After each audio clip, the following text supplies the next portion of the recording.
अस्सलाम वालेकुम। वो बातें तेरी के फोरम से नवीद फारूकी हाजिर। आज फिर से मैं दिल चाह रहा है साहिर लुधियानवी के बारे में बात करने की। पहले मैंने आपको बड़ी खूबसूरत एक नज़म साहिर लुधियानवी की पढ़ी थी, खूबसूरत मोड़। साहिर लुधियानवी बहुत ही प्यारे और बहुत ही रोमांटिक शायर थे। जो इंडियन फिल्म इंडस्ट्री है उसके अंदर दो चार नहीं, बहुत सारे शायरों ने और असातिज़ा ने शायरी की, और वो फिल्में उस ज़माने में उन शायरों की पोइट्री और गानों की वजह से चलती थी, लिरिक्स जिसको कहते हैं, जिसमें मजाज थे, फ़िराक गोहपुरी थे, मजरू सुल्तानपुरी थे और साहिर लुधियानवी थे।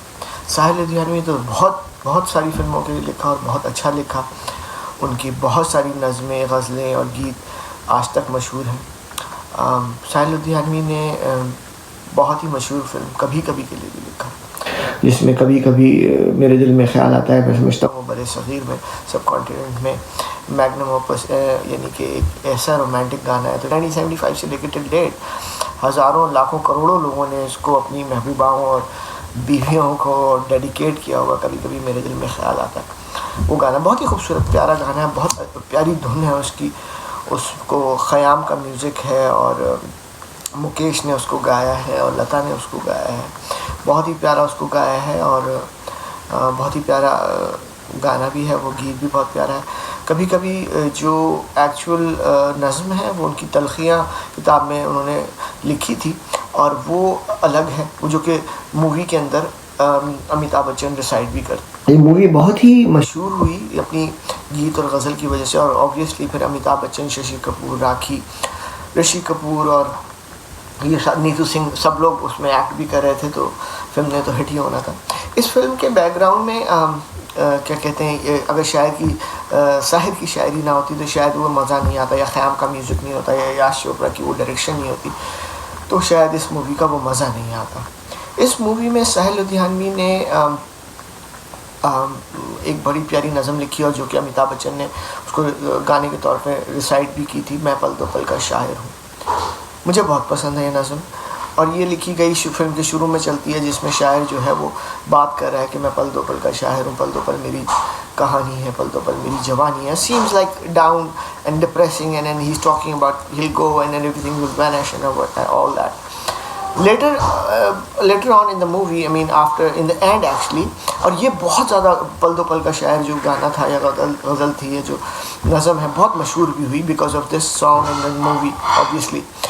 एंड साहिर ने इसको मूवी के एंड में ये गाना फिर से चलता है, लेकिन उस वक्त उस गाने के बोल कुछ और होते हैं, मैं हर एक पल का शायर हूँ, जो कि वो भी साहिर ने लिखा, लेकिन उन्होंने इस दफ़ा उसको बेहतर बनाया, पॉजिटिव बनाया। जैसे शिकवा जवाब शिकवा इकबाल ने लिखी, खैर उसका कॉन्टेक्स्ट और कॉन्टेशन अलग थी, बट अगेन ये अपने आप को ही जवाब दिया साहिर ने कि नहीं, मैं हर एक पल का शायर हूँ, मैं दो पल का शायर नहीं हूँ।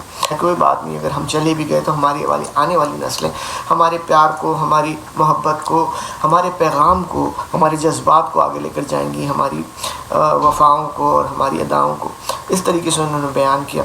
एक और छोटी सी बात बताता चलूँ साहिर के बारे में। इतना उनकी पावरफुल पोइट्री होती थी कि एक पॉइंट पे उन्होंने ये तक कह दिया था कि जी, मैं जो फिल्में हैं और गीत हैं, गाने मशहूर होते हैं, वो मेरी शायरी की वजह से होते हैं, ना कि लता मंगेशकर के गाने की वजह से होते हैं। और लता साहिबा ने इसको बुरा भी बहुत मनाया था एक पॉइंट पे कि भाई ये क्या बात कह दी, लेकिन साहिर साहब को वाकई में उनकी अपनी शायरी का था, तो he wanted the same compensation for poetry what Lata was getting और मुकेश वाज गेटिंग।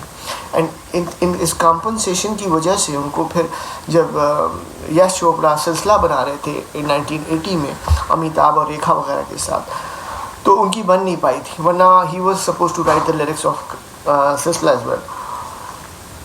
सिलसिला के बेहतरीन लिरिक्स थे, but again it could have been better if Sahir साहब लिखते, उसका अपना एक मज़ा होता कभी कभी वाला।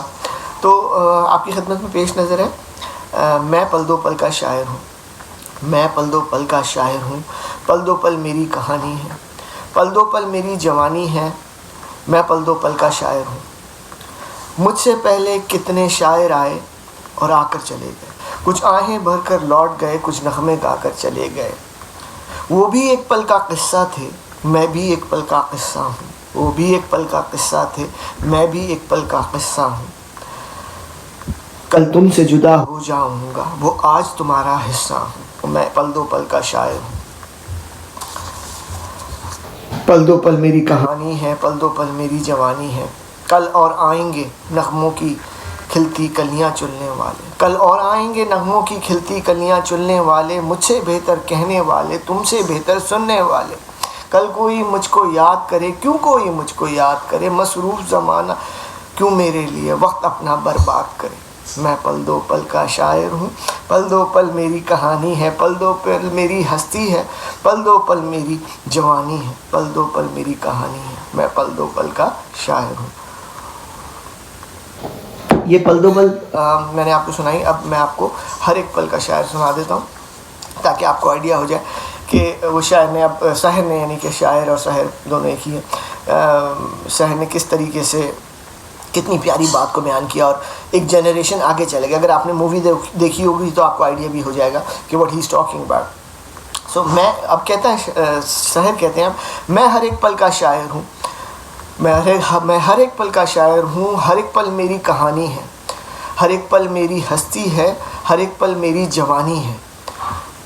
मैं हर एक पल का शायर हूँ। रिश्तों का रूप बदलता है, रिश्तों का रूप बदलता है, बुनियादें ख़त्म नहीं होती। रिश्तों का रूप बदलता है, बुनियादें ख़त्म नहीं होती। ख्वाबों और उमंगों की मियादें ख़त्म नहीं होती। मैं हर एक पल का शायर हूँ, हर एक पल मेरी हस्ती है, हर एक पल मेरी जवानी है, हर एक पल मेरी कहानी है। मैं हर एक पल का शायर हूँ, मैं हर एक पल का शायर हूँ। और आगे कहता है शायर, तुझको मुझको जीवन अमृत अब इन हाथों से पीना है, तुझको मुझको जीवन अमृत अब इन हाथों से पीना है, इनकी धड़कनों में बसना है, इनकी सांसों में जीना है। तुझको मुझको जीवन अमृत अब इन हाथों से पीना है, इनकी धड़कनों में बसना है, इनकी सांसों में जीना है। तू अपनी अदाएं बख्श इन्हें, मैं अपनी वफ़ाएं देता हूँ। तू अपनी अदाएं बख्श इन्हें, मैं अपनी वफ़ाएं देता हूँ। जो अपने लिए सोची थी वो सारी दुआएं देता हूँ, जो अपने लिए सोची थी वो सारी दुआएं देता हूँ। मैं हर एक पल का शायर हूँ, हर एक पल मेरी हस्ती है, हर एक पल मेरी जवानी है, हर एक पल मेरी कहानी है। मैं हर एक पल का शायर हूँ। सो दिस इज़ पल दो पल और हर एक पल। होपफुली आपने एंजॉय किया होगा और इंशाल्लाह फिर बात करेंगे मज़ीद पोइट्री में, मज़ीद शायर के बारे में और भी बहुत से राइटर्स, शायर और अदीबों के बारे में इंशाल्लाह। Thank you very much, thanks for watching. वो बातें तेरी की जानिब से आदाब अर्ज़। आप हमारे चैनल को सब्सक्राइब कीजिए, लाइक कीजिए, शेयर कीजिए और घंटी के बटन को दबा दीजिए। Thank you.